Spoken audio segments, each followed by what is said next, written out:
Good evening, everybody, and welcome back to the channel. If you enjoy the narrations and the stories you hear, feel free to hit the like button and leave a comment. If you're enjoying what I'm doing here on this channel, then please, by all means, hit the subscribe button and ring the bell icon so you'll always stay notified when I upload new content. If you have a story that you'd like to have read or narrated on this channel, then feel free to send that in to ashes2ashes, dust2dust stories at gmail.com. I would love to read your stories on this channel and give you a shout out for sending it in. You'll find the proper spelling to send that to in the description box down below. So now, without further ado, let's journey into tonight's scary stories. Almost Kidnapped, my true life story. This happened to me one crisp autumn morning while I was walking to my bus stop when I was a freshman in high school. I played the cello, still do, and my school orchestra had signed up to play in a local school orchestra festival that day. So, I was a bit dolled up with makeup, a nice twisted hairdo, a floor-length black dress, and a pair of shiny, flat, black suede shoes.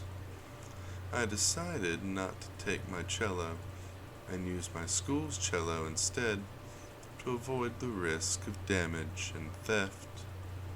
Well, it turns out that my cello wasn't the only thing I needed to worry about being damaged or stolen that day. I said goodbye to my family as I rushed out the door, binder in arm and backpack in tow. When I got past the edge of my lot, a white, unmarked delivery van without a license plate drove past me and slowed down for a moment, as if the driver was looking at something. Warily, I quickened my pace as I watched the van drive to the end of my cul-de-sac and turn around. I noticed the van was hanging back a ways and going very slowly. I thought, okay, this is creepy, and walked even faster. Then the unthinkable happened. I tripped over my dress, and my binder went flying out in front of me, spilling some of its contents. I heard the van speed up behind me as I scrambled to pick everything up with my bloody hands and run away, but it was too late. The van had caught up to me. The driver opened his window. "Are you okay? Do you need a ride to school?" he said. He looked to be about 35 or 40 and had ear-length reddish-brown hair, brown eyes, and a skinny build. His eyes were bloodshot, and his movements were very fast, as if he was tweaking out on some sort of stimulant. I'm fine," I said. "Just leave me alone." "Are you sure you don't want to ride?" he called as I walked away. "Yes, I'm sure. Now stop bothering me before I call the police," I exclaimed as I tried to run away. Thankfully, my dad's friend was working in his front yard and came to my aid when he realized I was in trouble. The creep tried to convince him that he was just trying to help me, but seeing how distressed I was and the fact that he kept following me put up red flags, and he didn't buy it. My dad's friend told me to run inside and get washed up while he called the police. As I did so, the creep tried to get out of his van when my dad's friend slammed the door shut, saying, "If you get out of this van and you try to hurt that girl, I will beat your sorry ass. You need to leave, now." I told my dad's friend that I still wanted to catch the bus, thinking that being among friends would help me calm down. He agreed to watch over me until the bus got there. There was one other girl at the stop, and that was of some comfort. But the creep had the nerve to come back. When he drove by the second time, I ran for the nearest ditch and started sobbing. I was scared for my life. I had previously been in a 6.8 earthquake, and this experience was 10 times scarier than that. The other girl at the stop ran over to me, asking what was wrong, and I told her what had just happened. She stayed there with me until my dad's friend raced down there in his truck. We waited until the bus came to make sure the other girl and the other students who came later got on the bus safely. Once I got to school, I told the campus police officer what happened and tearfully gave him the best description of the creep and his vehicle that I could. Thankfully, he was caught later that day while I was at school, and I thanked the campus police officer profusely for getting that search started. Turns out, the creep had been living in my neighborhood for about a year. He could have been watching me for that long, and I didn't even know it.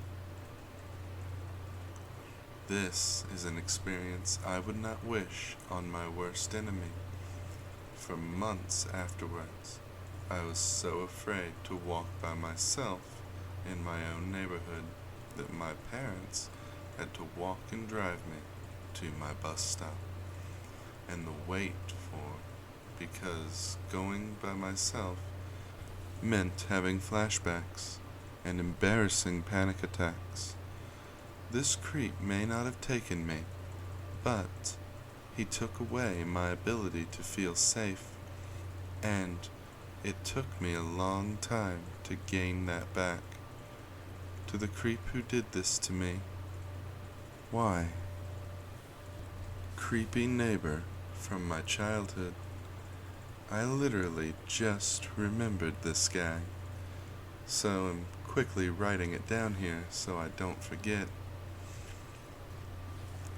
For a little background, this happened in Florida, 2004 to 2006. Yeah, I'm an early 2000s kid, so I was around 5 to 7 years old, and I'm a female for context, while my older sister was a little older than me at the time. I am a French American and grew up overseas, so visiting my grandparents in America has always been an interesting experience. The neighbor was a very old, skinny man, from what I can remember, who had a wife. We never really saw the wife much, besides her trimming the hedges and occasionally staring at my sister and I while we ran around our backyard.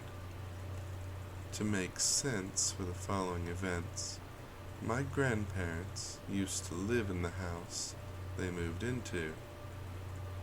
So when my grandparents moved, they went one house over. I remember having had left a few toys in the old house, and I've always wanted to go in there on my own time and try to get them back.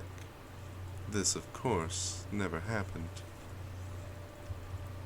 I remember, on several accounts, this old man would try and coax my older sister and I into his house. Sometimes he would try this with us separately, and another time he would try to get us individually to enter his house. I was just a little kid at the time, but I do remember certain things in detail. There was one encounter with our neighbor that I'll never forget. One time I was playing out in the backyard looking for lizards and whatnot when I saw the neighbor waving at me. I remember watching him for a bit before trotting over to him. He seemed to be signaling for me to come into his garage. Right before I did so, my older sister appeared behind me and grabbed my hand. She told me off for almost going into our neighbor's property. When I told her what happened, I remember she looked over at him. The old man began to say things like, "Your dog is in my garage." She wandered in here and, "Come get your dog. I'll even give you two some candy," and stuff like that. After a few minutes of this, I had grown kind of bored and sat down on the grass. I remember my older sister leaning down a bit to speak in my ear, and she said something like, "When I say so, we run, got it?" I just nodded in return, wondering why we would need to run. My older sister stared the man down. He soon began to start walking out of his garage. The neighbor began to talk about candy, our dog, and other things while he began to approach us. I remember looking at him in confusion as the man began to approach. Seeing this, my sister whispered, "Now," to me as we both began to book it back to the house, with the man screaming at us to come back. Once we ran inside, my older sister told my parents what happened, and they confirmed we should never talk to the man ever again. Oh, and by the way, the dog was in our house the entire time. She was fine. At the time, I just thought it was a weird encounter and tossed it aside. Several times after that, I remember the neighbor trying to get me to follow him inside when I had gone looking for golf balls and had wandered too close to their house. This always ended in me tempting death and waiting until he was a few seconds away from grabbing me before I darted back to the house. Either that, or my older sister would come to the rescue. When I was around 9 years old, the old man died. From what I don't really remember, I think it was something to do with his heart. To be honest, at the time, I didn't care at all. I was happy he was gone, so my sister and I wouldn't get creeped on anymore. After his death, his son came and got his wife, and they moved out. Now that I think about it, this was very creepy. But at the time, I didn't think about it that much, I guess. What I wonder about now is why did he want my older sister and I to come into his house or his garage? Why did he lie about the dog? What was he planning to do with us? I found out someone was stalking my friend. So at the time, I was about 20 years old, I'm a male, and I was in college, with typical things going on. Personally, I've always been that type of weird person myself, but it's a lot of more showing I'm not one to be messed around with more than anything. So it's about around January. I've got this friend I had recently met, and for all purposes I'll call her Miranda. So Miranda had been walking down a hallway with me, and another friend I'll call Jake had accidentally bumped into this rather tall guy. I myself am 6'3", while this guy had to be 6'5". Miranda was shorter, around 5'4". Jake was short but African American, fit, and looked like he could whoop some ass. I'm decently built, like an old-style wrestler from the 1800s to the early 1900s. This guy was tall, curly brownish hair. Don't quite remember his eye color, but he was white. So she bumps into him, and he turns to her saying, "You know, that bump was pretty hot. I bet your hair would smell nice going down my drain at night." So creeped out, as well as most of my friends, being decently easy to scare, they are socially awkward people, she ran off. So Jake, stepping up to this guy, says, "I'll whoop your ass if you ever talk to her again." I'm standing here like, this guy is pathetic. So he looks down at Jake, staring with that kind of stare like he knows he's superior, but isn't. "I'll eat you with a bowl of cornflakes, field worker." So I hold Jake back because it was clear he was ready to fight him. I look to the guy with a blank stare back and go, "You know, those cornflakes would be mighty fine with all 4 of your limbs chopped off for soup. Want to step into my dungeon, slut?" This, weirdly, shocked this tall guy, and we did end up learning his name from other women. So we can just call him James. So the next few days, he was asking my friends about Miranda, just normal questions, but visibly being creepy while doing so. So later, me, as well as Miranda, were hanging out in her room. It was light out for once. She hears a knock on the door, so she goes to look through the little eye hole thing some college dorms have for their doors. It's that guy, standing there with, well, a sign that he was turned on in the lower regions of his body. She freaked out and froze up.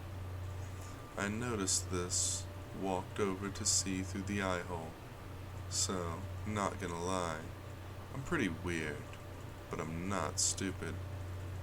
So I usually carry a knife on me, either in my pocket or, if I need to hide it better, strapped on my body, because paranoia is a bitch.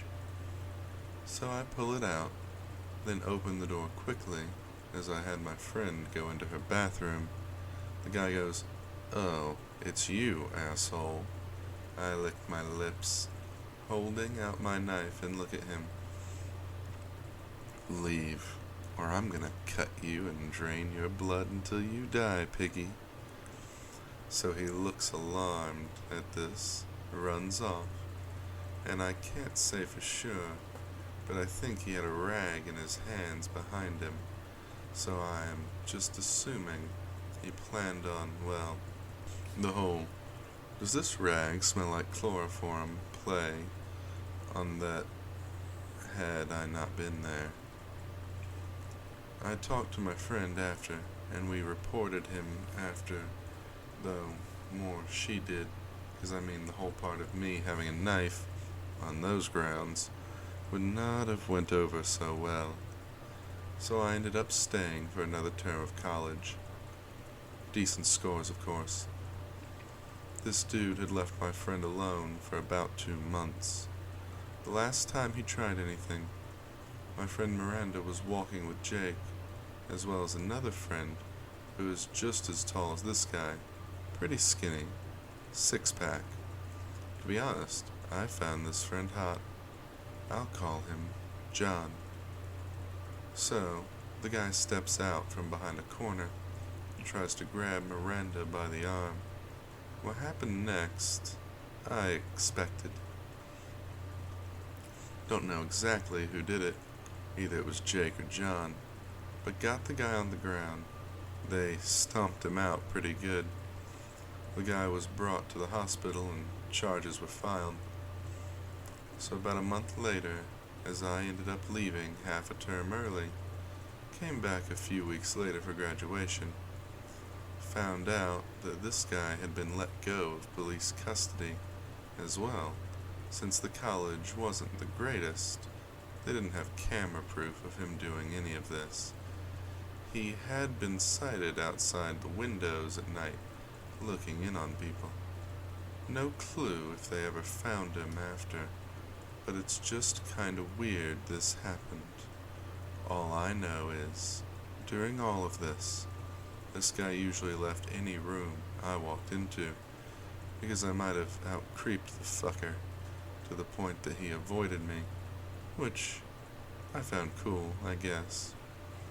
I'm 22, going on 23 now. My friends graduated from their courses too, and every now and then, I hear my friend Miranda always thank me for being so weird to protect her from this guy. Which is cool, I guess, except I'm usually just this weird. I just don't act on it. The possible kidnapper.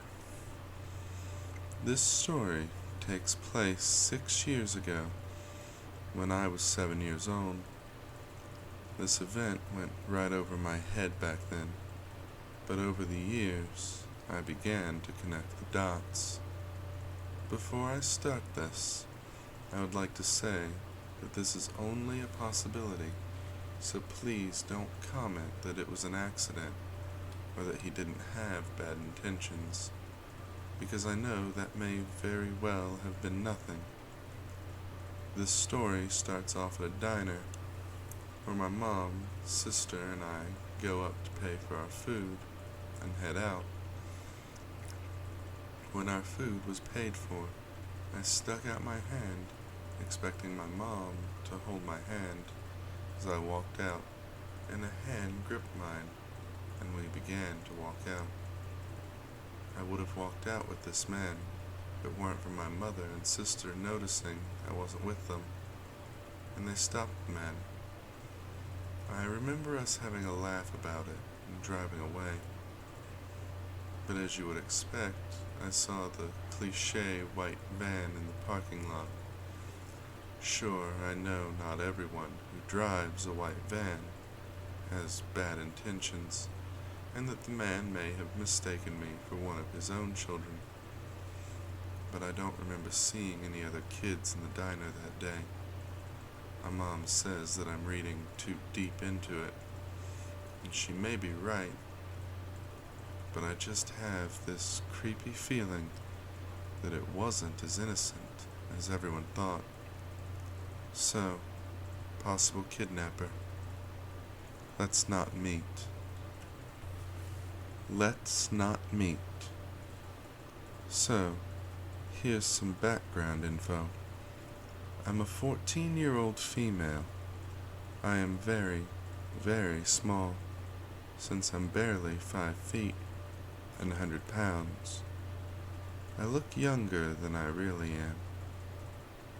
This occurred a month ago while I was moving, so after the moving truck was loaded, I fell asleep in it. Now, flash forward an hour or two later, and I'm now in a town near my new home. My grandmother is parked in a Burger King parking lot, and I'm still asleep. So my 19-year-old cousin, let's call her Max, came to the passenger door and woke me up. to help carry the food. I agreed. So we're now in the Burger King, and she's ordering, so I tapped her arm and informed her I was going to use the restroom. As I exited the restrooms, I noticed an older man, about mid-50s, maybe early 60s, staring at Max and then at me. I paid no mind to it since I'm still very groggy. I walked after Max as she tried to get some soda from this new machine. Finally, after a while, she got the soda and we exited the Burger King.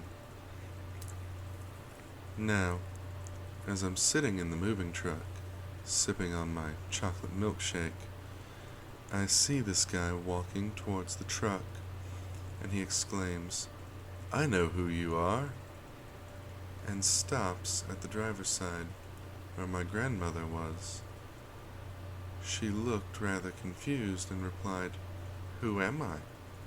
And he says with the exact same tone, "The woman of God," and starts rambling about taking care of us girls, all the while I'm terrified. Ideas flashing through my mind of creepy things I've read here on Reddit. Then suddenly, he points at me with a dead serious expression and says, "You're a pain in the ass." I am now more confused and scared out of my mind. Then I just laugh awkwardly and mumble, "Sometimes."